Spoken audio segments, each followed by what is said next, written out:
Guys, welcome to mind blowing Hindi और मैं कमला। आज हम डिस्कस करेंगे आदिकाल से संबंधित कुछ प्रश्नों को और हमने 1 से लेकर 20 तक प्रश्नों को डिस्कस किया था। आज हम 21वें प्रश्न से डिस्कस करेंगे कि आदिकाल में और क्या-क्या हुआ था, आदिकाल में आदिकाल नाम किसने दिया था। इस तरह के प्रश्नों को हम डिस्कस करेंगे।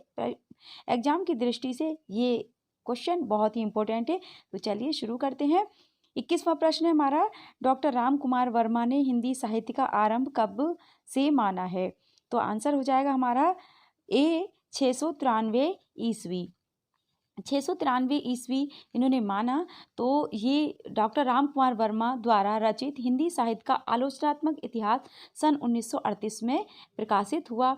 इसमें उन्होंने एक विशेष कालखंड सन 693 से 1693 ईस्वी तक रचित हिंदी साहित्य का विवेचन किया है। विवेच्य ग्रंथ 7 प्रकरणों संधिकाल, चारणकाल, भक्ति काल की अनुक्रमणिका, भक्ति काल, प्रेम काव्य, राम काव्य तथा कृष्ण काव्य में विभाजित है। अतः इस आधार पर डॉक्टर वर्मा हिंदी साहित्य का आरंभ 693 ईस्वी से मानते हैं। तो ये हमने इस प्रश्न की व्याख्या देखी। नेक्स्ट प्रश्न देखते हैं हम। बौद्ध धर्म से जुड़े हुए साहित्य की भाषा है। तो बौद्ध धर्म से जुड़े हुए साहित्य की भाषा कौन सी है? ये है हमारा आंसर हो जाएगा डी, पाली भाषा। तो पाली भाषा जो है बौद्ध धर्म से जुड़े हुए साहित्य की भाषा है। जानते हैं इस प्रश्न की व्याख्या। प्राकृत भाषा के विविध रूप हैं, उसमें पाली या प्राकृत, पाली भाषा को ही प्राकृत भाषा कहते हैं, का संबंध बौद्ध धर्म से के ग्रंथों से है। पाली भाषा का संबंध किससे है? बौद्ध धर्म के ग्रंथों से। और अर्धमागधी का संबंध जैन धर्म के ग्रंथों से है। जहाँ जहाँ बौद्ध धर्म का प्रचार हुआ वहाँ वहाँ पाली भाषा पहुँची, और जहाँ जहाँ जैन धर्म का प्रचार हुआ वहाँ पर अर्धमागधी भाषा पहुँची। तो धर्म के साथ अर्धमागधी भाषा कौन से? जैन धर्म के साथ पहुँची। अब जो प्राकृत भाषा को साहित्यिक महत्व पूर्व की तुलना में पश्चिम से अधिक प्राप्त हुआ। पूर्व की तुलना में पश्चिम से इस भाषा को अत्यधिक महत्व प्राप्त हुआ। कौन सी भाषा को? प्राकृत या पाली भाषा को। इसमें भी विशेष रूप से महाराष्ट्रीय प्राकृत जो भाषा थी वह उसे भाषा का प्रधान रूप प्राप्त है, यानी कि वह भाषा का क्या है? प्रधान रूप है, उसे ज़्यादा महत्व प्राप्त हुआ। नए क्वेश्चन देखते हैं। 23वां प्रश्न है हमारा, निम्नांकित में से अपभ्रंश प्रभावित हिंदी रचना कौन सी है? तो ये हो जाएगी सी, भरतेश्वर बाहुबली रास। देखते हैं इस प्रश्न की व्याख्या। अपभ्रंश में रास नामक पहली सरस कृति भरतेश्वर बाहुबली रास 1184 ईस्वी में प्रकाशित हुई। इसका समय कौन सा? भरतेश्वर बाहुबली रास का 1184 ईस्वी। मुनि जिन विजय ने इस ग्रंथ को जैन साहित्य की रास परंपरा का प्रथम ग्रंथ माना है।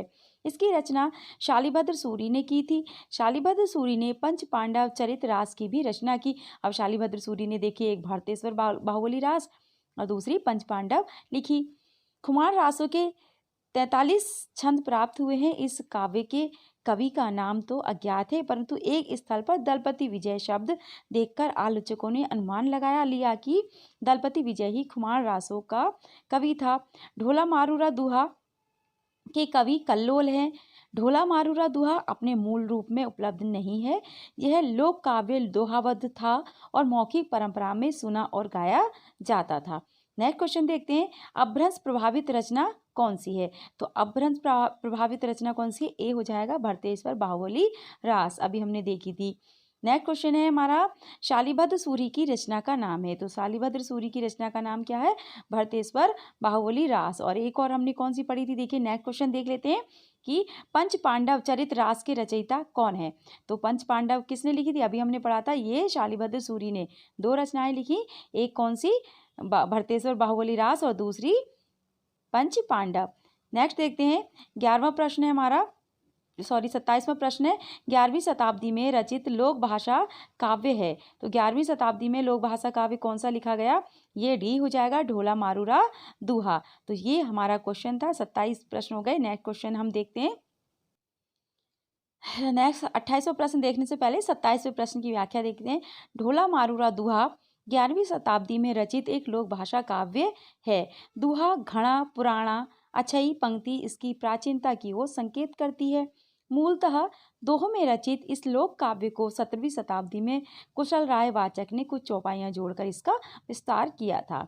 नेक्स्ट क्वेश्चन है 28वां क्वेश्चन, अपभ्रंश शब्द का सबसे पहले उल्लेख किसने किया? तो अपभ्रंश का उल्लेख किया गया था पतंजलि ने। देख सकते हैं आप यहाँ पे दिया दिल्ली केंद्रीय विद्यालय पीजीटी परीक्षा 2015 में यह प्रश्न पूछा गया। इस प्रश्न की व्याख्या देखते हैं। अपभ्रंश शब्द का सबसे पहले उल्लेख महाभाष्यकार पतंजलि ने किया, जिससे पता चलता है कि संस्कृत या साधु शब्द के लोक प्रचलित विविध रूप अपभ्रंश कहलाते थे। नया क्वेश्चन है, अवहट भाषा से तात्पर्य है? तो अवहट भाषा से क्या तात्पर्य है? ग्रामीण अपभ्रंश, यानी कि ग्रामीण जो बोली होती है उसका अपभ्रंश रूप क्या कहलाता है? अवहट कहलाता है। देखते हैं इस प्रश्न की व्याख्या। अवहट अपभ्रंश शब्द का विकृत रूप है। इसे अपभ्रंश का अपभ्रंश या पर्वती अपभ्रंश कह सकते हैं। अवहट अपभ्रंश एवं आधुनिक भारतीय आर्य भाषाओं के बीच की संक्रमणकालीन या संक्रांतिकालीन भाषा है। अर्थात जो दो भाषाएं थी उनके बीच में जो भाषा का प्रचार हो रहा था वो है, ये इस भाषा का रूप है, ये अपभ्रंश का ही रूप है। इसका कालखंड 900 ईस्वी से 1100 ईस्वी तक निर्धारित किया जाता है। अवहट को अपभ्रंश और पुरानी हिंदी अर्थात ग्रामीण अपभ्रंश के बीच की कड़ी माना जाता है। अवहट भाषा के प्रमुख रचनाकार अदहमान या अब्दुल रहमान है। अदहमान भी कहते हैं इनको और अब्दुल रहमान भी कहते हैं। संदेश रासय या संदेश रासक, इन्होंने क्या लिखा? अब्दुल रहमान ने संदेश रासक या संदेश रासय लिखा। दामोदर पंडित ने क्या लिखा? उक्ति व्यक्ति प्रकरण। ज्योतिश्वर ठाकुर वर्ण रत्नाकर और विद्यापति ने कीर्तिलता लिखी। इन सभी रचनाओं की ये जो रचनाकार हैं इनकी भाषा क्या थी? अपभ्रंश थी, अवहट या अपभ्रंश। नेक्स्ट क्वेश्चन देखते हैं, अवहट में शिक्षा शब्द के लिए कौन सा रूप मिलता है? तो ये मिलता है, हमारा ऑप्शन हो जाएगा सी, शिक्षा। व्याख्या देखते हैं इस प्रश्न की। अपभ्रंश के परवर्ती रूप को अवहट नाम दिया गया है। अवहट में शिक्षा शब्द के लिए शिक्षा रूप ही मिलता है। नेक्स्ट क्वेश्चन हम देखते हैं, 31वां प्रश्न हमारा, राहुल सांकृत्यायन के अनुसार चर्या गीत और दोहा कोश की रचना करने वाले बौद्ध सिद्ध हैं। तो राहुल सांकृत्यायन के अनुसार चर्या गीत और दोहा कोश की रचना करने वाले बौद्ध सिद्ध कौन है? ए हो जाएगा सरहप्पा। तो सरहप्पा जो है उन्होंने चर्या गीत या दोहा कोश की रचना की थी।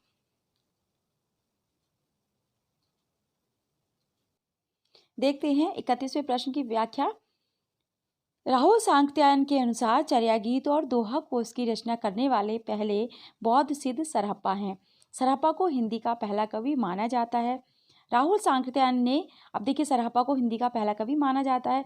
राहुल सांकृत्यायन ने सरहप्पा का समय विक्रमी संवत 690 और ईस्वी में 633 ईस्वी स्थिर किया है। बच्चन सिंह ने लिखा है, आक्रोश की भाषा का पहला प्रयोग सरहप्पा में ही दिखाई देता है। नेक्स्ट प्रश्न देखते हैं, अधिकांश साहित्यकारों के अनुसार हिंदी का प्रथम कवि कौन है? तो ये ऑप्शन हो जाएगा हमारा सी, सरहपाद। अब इस प्रश्न की व्याख्या देखते हैं।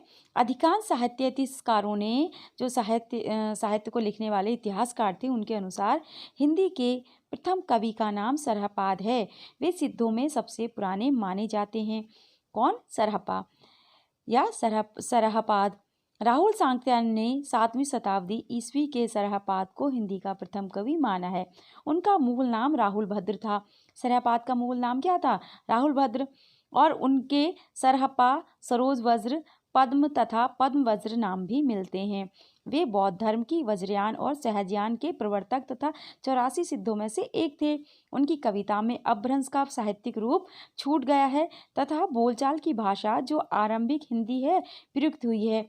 सरहपाद की रचनाओं का संपादन राहुल सांकृत्यायन ने दोहा कोश के नाम से किया है। सरहपाद की जो रचनाएं थी उनका संपादन राहुल सांकृत्यायन ने किया और क्या नाम रखा? दोहा कोश। अन्य महत्वपूर्ण बातें और देख लेते हैं। अब देखिए, अधिकांश जो कवि थे, अधिकांश जो साहित्यकार थे, उन्होंने तो सरहपा को या सरहपाद को हिंदी का प्रथम कवि माना, लेकिन डॉक्टर गणपति चंद्र गुप्त ने शालिभद्र सूरी को हिंदी का प्रथम कवि माना और डॉक्टर रामकुमार वर्मा ने स्वयंभू को हिंदी का प्रथम कवि माना।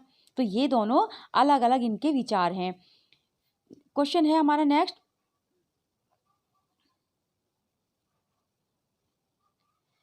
क्वेश्चन है, हिंदी के किस साहित्यकार के मतानुसार शालिभद्र सूरी हिंदी के प्रथम कवि? अभी शालिभद्र सूरी को किसने माना था? यहाँ पर देखते हैं, शालिभद्र सूरी को किसने माना था? गणपति चंद्र गुप्त ने। तो ऑप्शन हमारा ए सही हो जाता है। गणपति चंद्र गुप्त ने हिंदी में किसे? शालिभद्र सूरी को हिंदी का प्रथम कवि माना। नेक्स्ट देखते हैं सिद्धों का प्रथम कवि। सिद्धों का प्रथम कवि कौन है? सरहप्पा। सरहप्पा को प्रथम कवि माना था ना, तो ज़्यादातर ने माना था, वही मान्य होता है जिसको ज़्यादातर इतिहासकार या कवि मानते हैं। नेक्स्ट है सिद्धों में सबसे पुराने कौन थे? तो सिद्धों में सबसे पुराने कौन थे?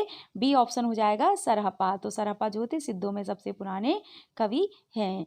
नेक्स्ट प्रश्न देखते हैं, सरहपाद को हिंदी का प्रथम कवि माना है, किसने माना? ऑप्शन डी पंडित राहुल सांकृत्यायन ने। तो जो राहुल सांकृत्यायन है उन्होंने ही सरहपाद को हिंदी का प्रथम कवि माना। नेक्स्ट प्रश्न है हमारा, राहुल जी ने हिंदी भाषा का प्रथम कवि किसे स्वीकार किया? आंसर हो जाएगा सी सरहपा को। 38वां प्रश्न है, राहुल सांकृत्यायन ने हिंदी का पहला कवि किसे माना? तो ऑप्शन सी सरहपा को। फिर है हिंदी का प्रथम कवि कौन है? तो आंसर हो जाएगा ए सरहपा। अब राहुल जी ने किसे माना या फिर हिंदी का प्रथम कवि कौन है? तो ये सब का आंसर क्या हो जाएगा? सरहपा। नेक्स्ट है स्वयंभू को हिंदी का प्रथम कवि माना है, स्वयंभू को किसने माना? ये ऑप्शन ए हो जाएगा रामकुमार वर्मा ने। और गणपति चंद्रगुप्त ने किसे माना? शालिभद्र सूरी को। फिर है नेक्स्ट क्वेश्चन, सहजयान के प्रवर्तक हैं, सहजयान के प्रवर्तक कौन है? सहजयान के हैं, ऑप्शन ए हो जाएगा सरहपा।